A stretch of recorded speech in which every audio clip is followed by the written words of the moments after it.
Los incubos y los sucubos, demonios eróticos, demonios sexuales que aparecen en los textos antiguos de los sabios europeos. Supuestamente criaturas que visitaban a la gente en la noche, las atacaban, les robaban sus fluidos, que a veces engendraban criaturas híbridas. Monstruos, mitad humano, mitad demonio. Imaginen eso, imaginen lo que sería un híbrido, un hijo entre un ser humano y un demonio. Vamos a hablar de esas criaturas. En este podcast de Cruz Escribiente tenemos un invitado muy especial que nos va a hablar de eso, el señor Hugo Alejandro Bernal. Así que prepárense porque este podcast, si a ustedes les gustan estas historias antiguas de contactos con seres y con entidades, esto le va a encantar porque vamos a escuchar casos asombrosos solo aquí en los audios de Cruz Escribiente. Así que abróchese los cinturones y escuche hasta el final,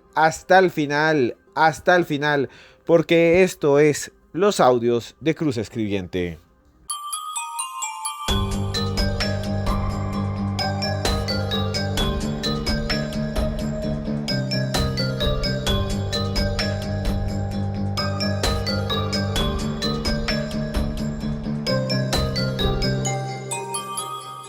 Que la propia imagen de su deseo, Carla. Yo no tengo necesidad de inventar nada. Vamos, Carla, sí que lo necesita. Tenía miedo a su padre cuando era pequeña. La abrazaba como no debía abrazarla. ¡Cállese! Se quedó embarazada a los ¡Cállese! 16 años. Su marido... Acaban de escuchar una pequeña parte de una película llamada El Ente, inspirado en un caso real, el caso de Carla Morán. Un caso de los años 70 que realmente retrata lo que sería un incubo moderno, una entidad que aparece en la noche y ataca a las personas. Muchos hablan de esos visitantes de dormitorio. De eso se trata esa película, no sé si ustedes ya la vieron. El Ente, los incubos y los sucubos. Pero para hablar de todas estas criaturas, para hablar de todos estos seres y para contarles casos reales, extraños, extraordinarios, estamos con un invitado muy especial. Es periodista, es investigador, ha trabajado en muchos programas de misterio, nada más y nada menos que el señor Hugo Alejandro Bernal. Hugo Alejandro Bernal, muchas gracias por estar aquí en Cruz Escribiente. Hola Esteban, para mí es todo un honor estar de regreso aquí en este espacio en YouTube, en los audios de Cruz Escribiente, uno de los canales de YouTube más importantes relacionados con la temática de los enigmas, de los misterios en nuestra lengua en YouTube. Como siempre, un honor estar compartiendo aquí con toda tu comunidad. Pero antes de comenzar esta charla, quisiera preguntarle a Alejandro por una definición, porque vamos a hablar de incubos y de sucubos, que es el tema de hoy. Pero sí me gustaría preguntarle a Alejandro, ¿qué es un incubo? ¿Qué es un incubo? Que nos cuente a todos qué son los incubos.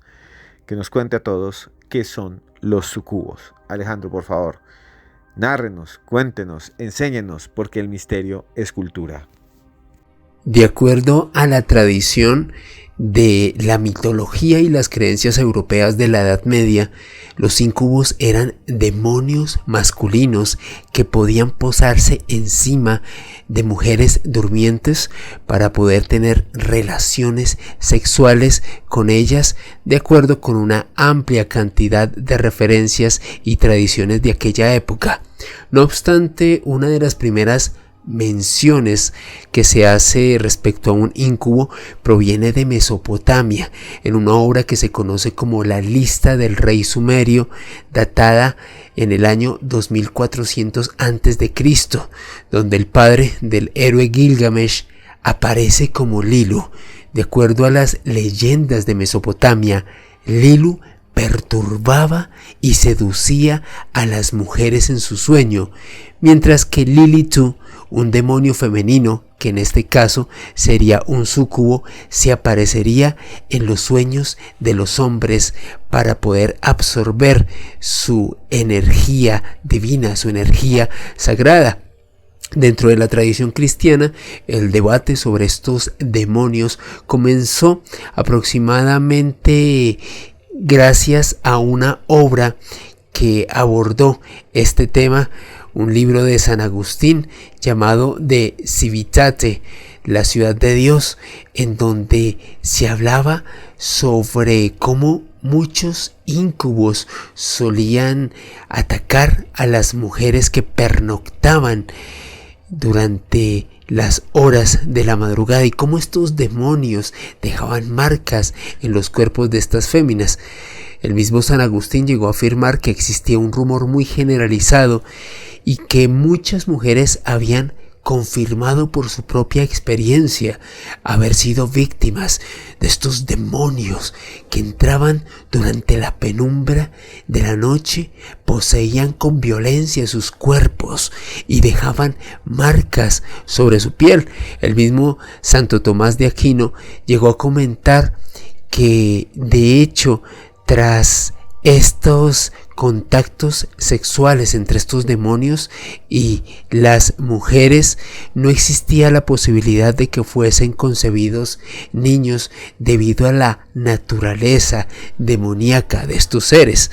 Algunas fuentes medievales también establecen que el falo de estos íncubos sería desproporcionalmente grande y muy frío.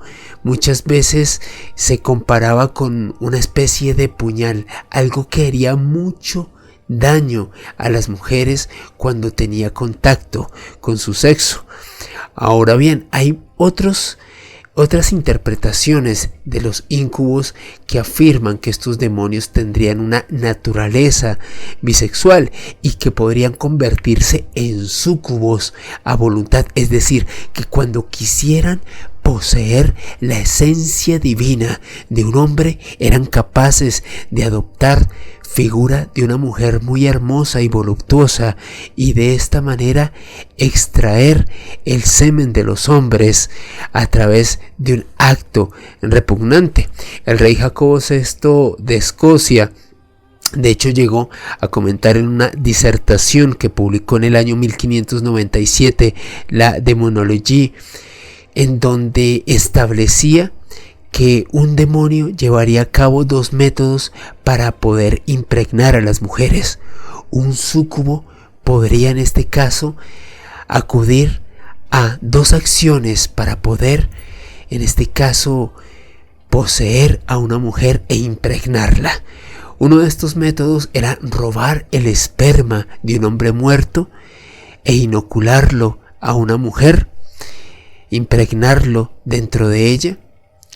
Y por otra parte, un súcubo podía poseer el cuerpo de un hombre y de esta manera poseer carnalmente a una mujer y dejar su semilla dentro de ella. Y como les digo, si bien a lo largo de las últimas décadas se intentó crear una diferenciación entre íncubos y súcubos, íncubos, demonios masculinos que poseían a las mujeres, y súcubos, demonios femeninos que poseerían a los hombres. Dentro de la Edad Media se estableció que en realidad los íncubos eran estos grandes demonios que realizarían estos actos deleznables en las noches y simplemente adoptarían la figura de una mujer para poder extraer la energía vital de los hombres a través de actos demoníacos en las noches.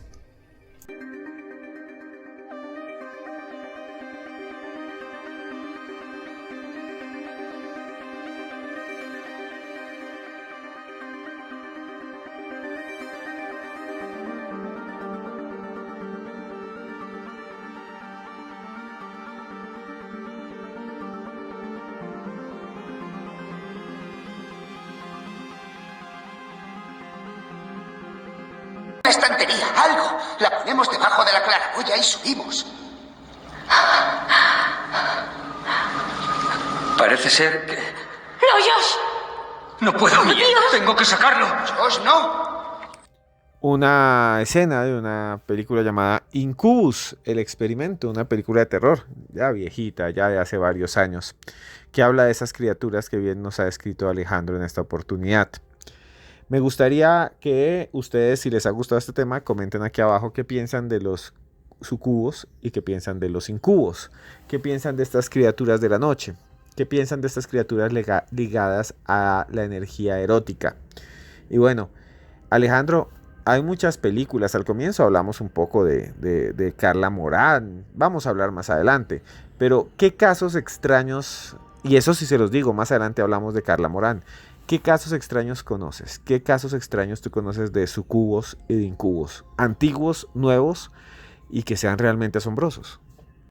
Bueno, uno de los casos más extraños que conozco de ataques de sucubo tuvo que ver con un ex compañero mío del colegio que tuvo que prestar servicio militar en el ejército, y él me contó en una oportunidad que cuando se encontraba en los llanos orientales, precisamente prestando servicio militar, y en una de sus salidas tuvo que quedarse en un hotel de un pueblo bastante apartado de un casco urbano. De acuerdo a este chico, en las horas de la madrugada él tuvo un sueño muy extraño en donde literalmente se imaginó o sintió el estar teniendo relaciones íntimas con una mujer muy voluptuosa, con una mujer muy parecida al prototipo de belleza que tienen los traquetos aquí en Colombia. Lo cierto es que este chico me dijo que tras despertar de este sueño sintió varias cosas muy extrañas en su cuerpo. Por un lado, le dolía la pelvis, como si en efecto algo o alguien hubiese estado encima de él. Tenía unos chupones en el cuello. Se percató de esto cuando fue al baño y bueno, fue a asearse y se percató que tenía unos chupones en el cuello, chupones que no había tenido antes.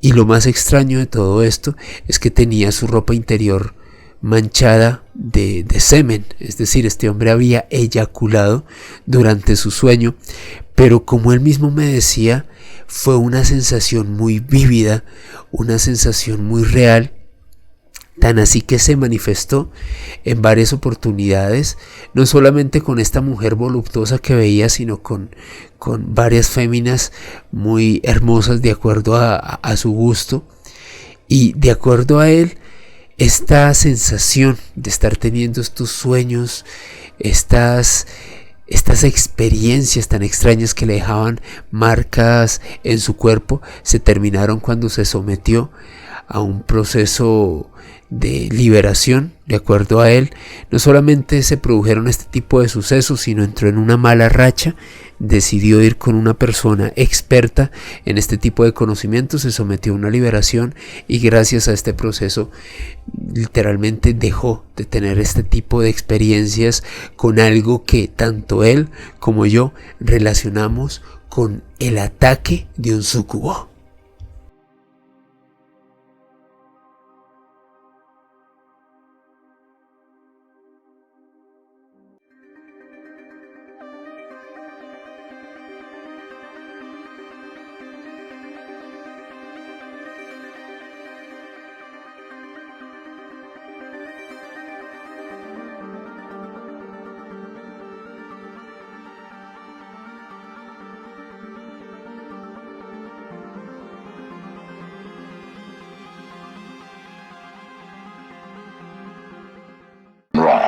Look at the bruises on the kid's neck.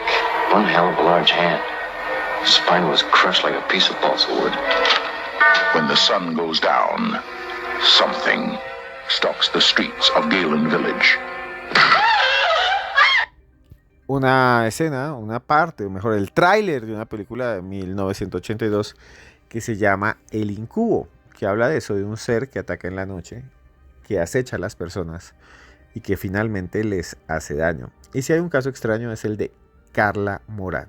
Es uno de los casos más extraños de toda la historia. Y quisiera, Alejandro, que nos contara ese caso, que nos narrara ese caso. Entonces, Alejandro, cuéntenos, ¿por qué es tan extraordinario, por qué es tan extraño, por qué es tan famoso el caso de Carla Morán?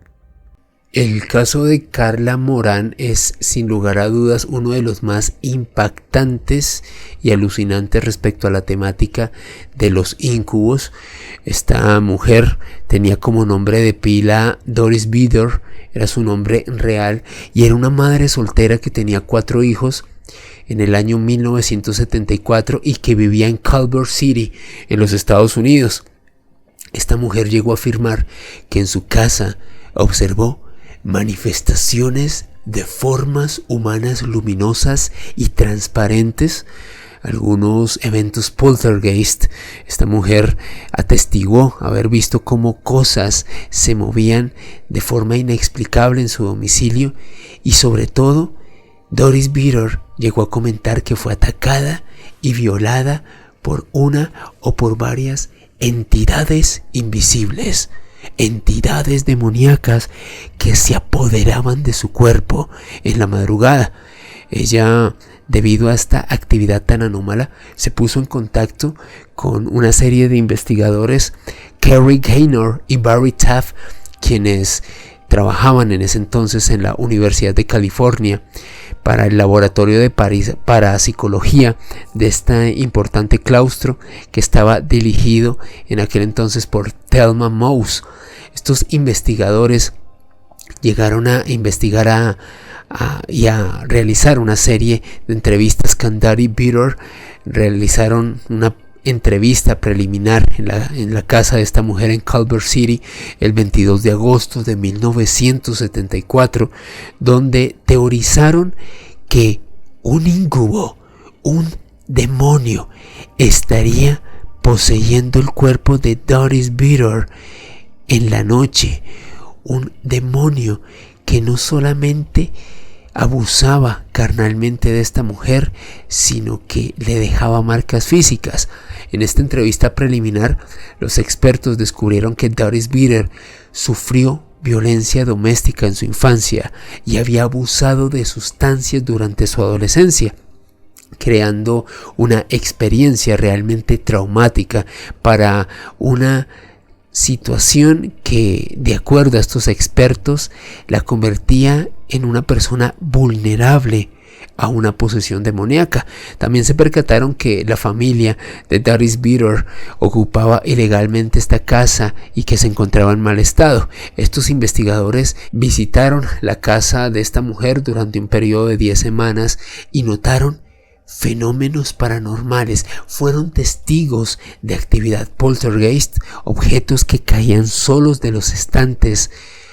También pudieron documentar luces extrañas. De hecho, una de las luces, y por qué no decirlo, de las fotografías más emblemáticas relacionadas con fenómenos paranormales, fue captada por estos investigadores en la casa de Doris Bitter.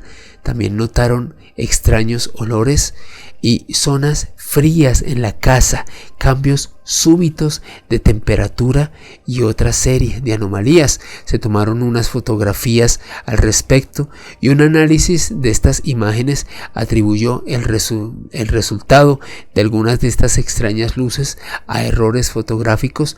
No obstante, uno de estos plasmas, por así denominarlo, de estas extrañas luces nunca pudo ser explicado por estos investigadores. Con el paso de los años, Doris Bitter desapareció con su familia, pasó a la clandestinidad. En los últimos tiempos, algunos de los hijos han confirmado todo lo que ocurrió en la casa de Culver City. No obstante, en un giro inesperado, mientras que esta mujer vivía en San Bernardino, sostuvo que había quedado embarazada de una entidad. Sin embargo, los resultados médicos resultaron más sorprendentes aún, y es que Doris Bitter tuvo un embarazo sin embrión, algo que sorprendió a los científicos que la examinaron. Lo cierto es que los galenos que pudieron atender a esta mujer documentaron que había sufrido un desgarro vaginal. Comprenderán que literalmente este tipo de sucesos es prácticamente imposible de realizar bajo sugestión. Únicamente puede producirse bajo una violenta injerencia carnal, que en este caso Doris Bitter atribuía a un incubo, a un espectro que la poseía en la noche. Al final de esta investigación, Gaynor y Taff, estos investigadores que llevaron adelante estas pesquisas, realizaron una descripción sobre los fenómenos paranormales que documentaron en la casa de Doris Bitter. Y lo cierto es que, si bien para ellos gran parte de la casuística y de los sucesos que rodeaban a Doris Bitter eran producto de los abusos de los cuales esta mujer había sido víctima durante su infancia, sí los desconcertó el tema del desgarro vaginal y de este embarazo sin embrión, del cual hubo una serie de galenos que documentaron su veracidad. Y a propósito, este caso de Doris Bitter inspiró la creación y el guión de la película El Ente, una de las cintas de terror más impactantes de los últimos 50 años.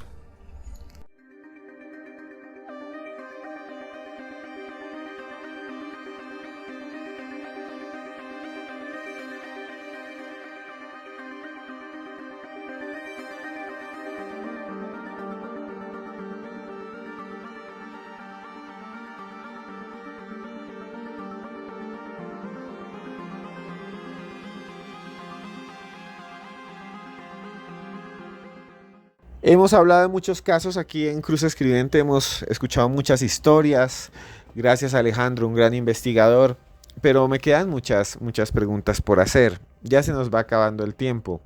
Les dije que íbamos a hablar de cosas más asombrosas y quisiera preguntarle, ¿qué otros casos conoce Alejandro? ¿Qué otros casos recuerda? ¿Qué otros casos han sucedido? Y también me gustaría que nos contara, que nos dijera, ¿qué es lo que pasa con estas entidades? O sea, ¿estas entidades siguen activas? ¿Aparecen por allí? ¿Hay cosas nuevas? No tengo ni idea. Me encantaría que nos contara sobre eso, Alejandro. ¿Qué ha pasado con los incubos y los sucubos? Porque uno los ve como muy perdidos en el tiempo, muy atrás, muy alejados. Como si fueran ya como mitos, casi como si fueran gorgonas, cíclopes. Seres que tal vez nunca existieron, pero pues hay gente que dice que todavía están por allí. Cuéntenos más de otros casos que conozca y qué piensa usted de estas entidades. Sin lugar a dudas, una de las historias más populares y leyendas más conocidas respecto a los súcubos tiene que ver con Azrael, la gran reina de los súcubos, un ser espectral que era capaz de tentar a los hombres.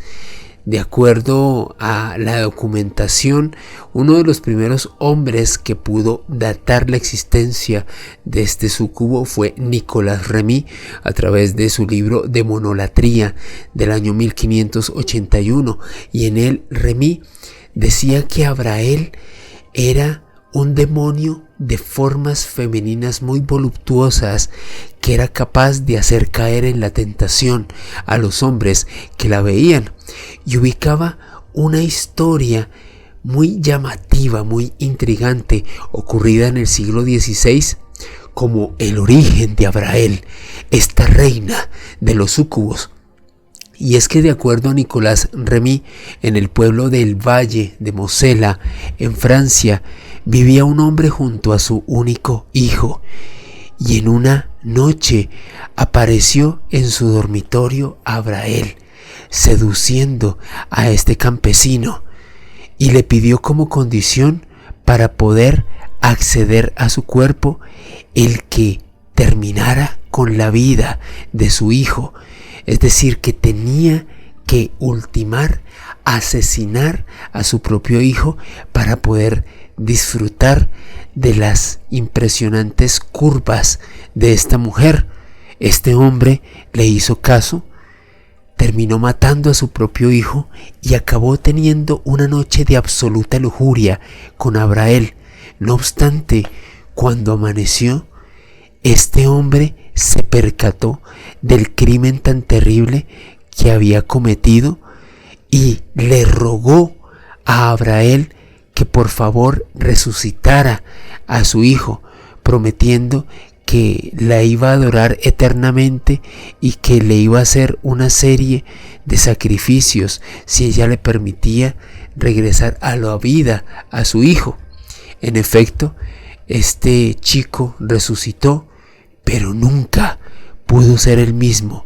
Es como si hubiese resucitado un cuerpo, pero su alma hubiese estado condenada para siempre en el Averno. Lo cierto es que, de acuerdo a Nicolas Remy, Un año después de este acto tan deleznable, el demonio se había apoderado del cuerpo de este infante y era un niño que hacía actos realmente terribles.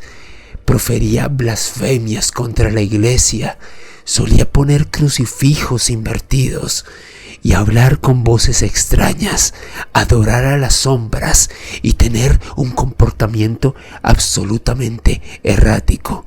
De acuerdo a esta historia documentada por Nicolas Remy, este infante terminó siendo sacrificado y enterrado en una locación secreta en Francia. Y a partir de ese momento, de acuerdo a este hombre y a historias que han circulado a lo largo de los siglos, Abrael sería la demonia, la súcubo más seductora, más hermosa, pero también la más terrible, la más implacable de todos estos súcubos que atacan a los hombres desde hace siglos. Como dato particular, yo me atrevo a decir, después de estudiar este tipo de historias, que estas entidades, tanto los íncubos como los súcubos, se alimentan de la lujuria, del miedo y de las bajas vibraciones de las personas. Así que si alguien que esté escuchando este podcast ha tenido un ataque de este tipo o se ha sentido en este caso tentado por tener un tipo de estas experiencias, sepan lo que el miedo es principalmente la energía de la cual se alimentan este tipo de entidades.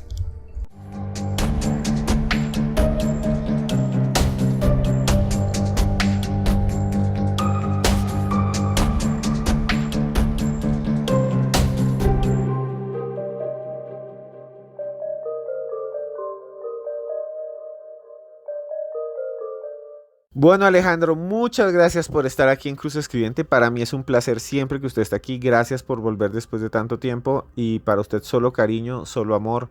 ¿Dónde pueden buscarlo? ¿Dónde pueden conseguirlo? Usted tiene un podcast espectacular que se llama Mandrágora Misterio.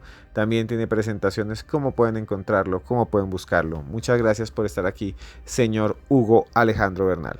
Esteban, como te lo dije al comienzo de este programa, para mí es un auténtico honor estar aquí compartiendo con tu comunidad, la gran comunidad de Cruz Escribiente en YouTube. A mí me pueden seguir en mi único perfil de redes sociales en Instagram en @alebernalpress con /s, y si les gusta mi trabajo y mi enfoque periodístico, los invito a que se suscriban a mi canal de YouTube Mandrágora Misterios en YouTube, en esta misma plataforma donde me escuchan en este momento, y los quiero invitar a un evento presencial que voy a efectuar en la ciudad de Bogotá el jueves 19 de septiembre, donde voy a estar acompañado de Ruby Hernández, una gran investigadora y escritora que también ha estado en este espacio. También voy a compartir este evento junto a César Urrego. Tanto Ruby como César hacen parte de un canal de YouTube que se llama Purga Mental, en donde yo colaboro permanentemente, y el 19 de septiembre vamos a hablar sobre amarres de amor, hechizos románticos, esta magia que liga las vidas de las personas. Vamos a analizar amarres de amor, hechizos reales en este ámbito, y vamos a analizar esta temática también desde un punto de vista histórico y antropológico. Amarres de amor, jueves 19 de septiembre. Todas las reservas para las personas que estén interesadas en hacer parte de este evento presencial aquí en Bogotá las pueden hacer al número 315-796-0203. Muchas gracias, Esteban, por permitirme estar aquí contigo en este espacio en YouTube.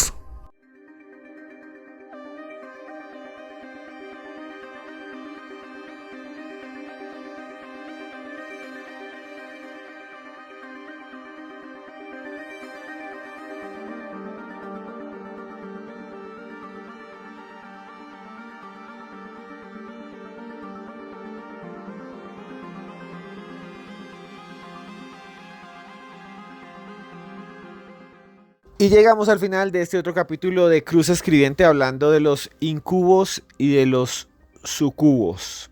Estas historias son realmente increíbles, historias que parecen venir de otro mundo, de otro universo, de otro cosmos. Historias que nos llevan a pensar en la posibilidad de la existencia de seres mágicos, demonios, entidades, como quieran llamarlo ustedes. No sé qué piensan, me gustaría que aquí abajo me contaran qué es lo que ustedes consideran que es real. Si existen estos seres o si realmente son solo invenciones de nuestros antepasados. Realmente son ilusiones, explicaciones a los impulsos más profundos de cada persona. Les quiero contar que gracias a ustedes tenemos un nuevo video podcast.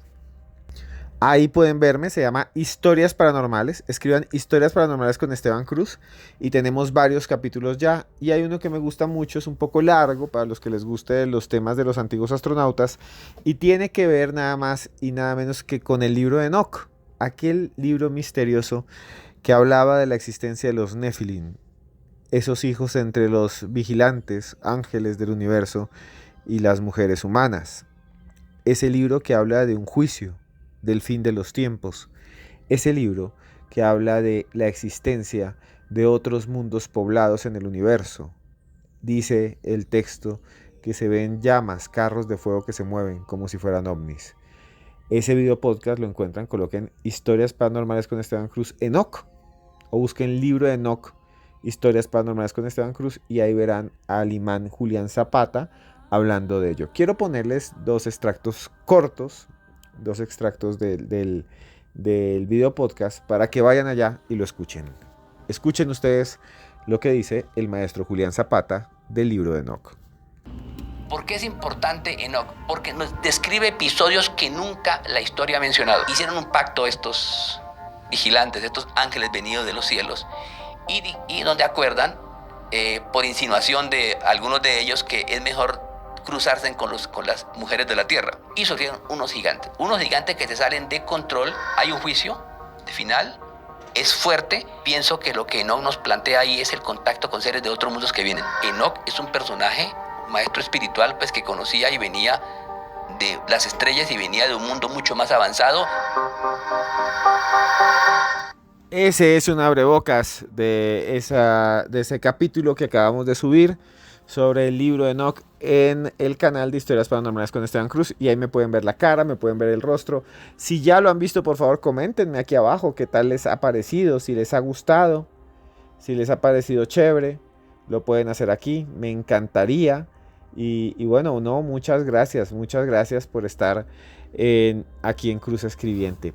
Quisiera también decirles a todos ustedes que vamos a hacer el viaje que queremos hacer hace mucho tiempo. Dentro de poco tendrán información, tuve que cambiar los horarios, pero vamos a hacer ese viaje a Egipto. Y quería decirles también, quería hacer una reflexión final, y es que estamos hablando muchísimo en estos días de la filosofía y de cómo pensar y de cómo avanzar en la vida. Y esta vez quiero hablarles de alguien que es materialista, de alguien que la historia a veces lo ha tratado un poco mal, como pesimista, pero realmente es muy importante, nada más y nada menos que el señor Friedrich Nietzsche, o le podemos decir Nietzsche. Nietzsche tiene una serie de frases que nos pueden ayudar a vivir en la vida, a sobrepasar problemas. Y quiero contarles 5 citas de Nietzsche que a mí me sirven mucho y que quiero compartir con todos ustedes. Toda convicción es una cárcel. Toda convicción es una cárcel, eso decía Nietzsche. Nietzsche pensaba que si uno, por ejemplo, tiene una convicción muy fuerte, una mente muy cerrada, está encerrado en sí mismo. Por ejemplo, si usted tiene un dogma muy fuerte en su vida, solo se puede hacer algo de alguna manera, o solo se puede hacer algo siempre de la misma manera, o ustedes siempre quieren lo mismo, o ustedes piensan que lo que realmente es bueno es algo, y no aprenden a mirar lo que hay alrededor, el matiz, las diferentes cosas que existen. Si ustedes no hacen eso, si no lo hacemos nosotros, pues nos quedamos con una única verdad. Y eso, señoras y señores, es una cárcel. Sin la música, la vida es un error, ¿sí? Él habla de que hay cosas que se pueden disfrutar en la vida, sensibles, cosas que no se pueden pesar, no se pueden medir. Ustedes no pueden decir, quiero 1 kilo de música, quiero 20 metros de música. Eso es un imposible, eso no se puede hacer. Y de alguna manera eso es algo que es fundamental. Con música trabajamos mejor, con música pasamos la vida, nos hace sentir. Sin música, la vida sería un error. Todo se hace por amor, se hace más allá del bien y el mal. Y es verdad, en el fondo el amor hace que hagamos todo, que luchemos, que busquemos. El amor cura, el amor sana, pero el amor también nos lleva a veces, cuando estamos ciegos por él, a precipicios. Realmente Nietzsche hace esa reflexión. Y también dice, solo cuando construimos el futuro tenemos derecho a juzgar el pasado. ¿Sí? Solo cuando estamos haciendo algo podemos decir nos equivocamos. Y es que eso es lo que él siempre dice. Todos debemos ser capaces. Todos debemos siempre mirar hacia adelante. No quedarnos quietos. No quedarnos completamente estáticos. Tenemos que ser capaces de luchar. Porque solo cuando construimos el futuro tenemos derecho a juzgar el pasado. Y al final, que realmente es interesante, que dice, para llegar a ser sabio es preciso experimentar ciertas vivencias, a menudo peligrosas. Hay que enfrentarse a las situaciones que nos incomodan y así salimos adelante. Hay que salir de la zona de confort, hay que luchar, hay que encontrarse en un espacio en el cual no vamos a estar conformes y así aprendemos y así luchamos y así somos mejores, somos mucho mejores. Siempre seremos mejores después de sortear las dificultades. Si no hay dificultades, no hay sabiduría. Si no hay dificultades, no hay a dónde ir. Eso es lo que les quería decir. Si no hay una dificultad, ¿para qué vamos a estar allí? Eso es, de alguna manera, la vida no es fácil y aquel que ha tenido una vida muy fácil no es sabio. Y eso es lo que les quería decir al final. Tengan ustedes o no tengan problemas. Todo lo que nos ha hecho sufrir, nos ha hecho más fuertes, nos ha hecho entender, nos ha hecho superarnos, nos ha hecho ser quienes somos para bien o para mal. Y eso es lo que somos. Y usted, donde está, merece vivir bien, merece salir adelante, ¿sí? Merece ser buena persona con los demás, merece que sean buenas personas con usted. Eso es lo que usted tiene que hacer, eso es lo que usted tiene que vivir, eso es lo que usted tiene que enfrentar cada día, cada hora, en cada instante. Problemas que lo fortalecen, problemas que lo vuelven mejor y usted va a lograr hacer lo que quiera y usted lo puede conseguir y desde aquí yo le digo, lo puede lograr. Si tiene un problema en este momento, puede lograr salir adelante. Más allá de los incubos y los sucubos, puede salir adelante, va a salir adelante. Y se lo digo yo porque tengo también problemas y he aprendido mucho de ellos. Y por eso estoy aquí contándole esto y hablándole. Usted lo va a lograr, usted va a lograr salir adelante, usted lo puede conseguir. Y yo le digo aquí en medio de la noche, hablándole a un micrófono, que yo, a usted, esté donde esté, yo, Esteban Cruz, yo lo quiero mucho.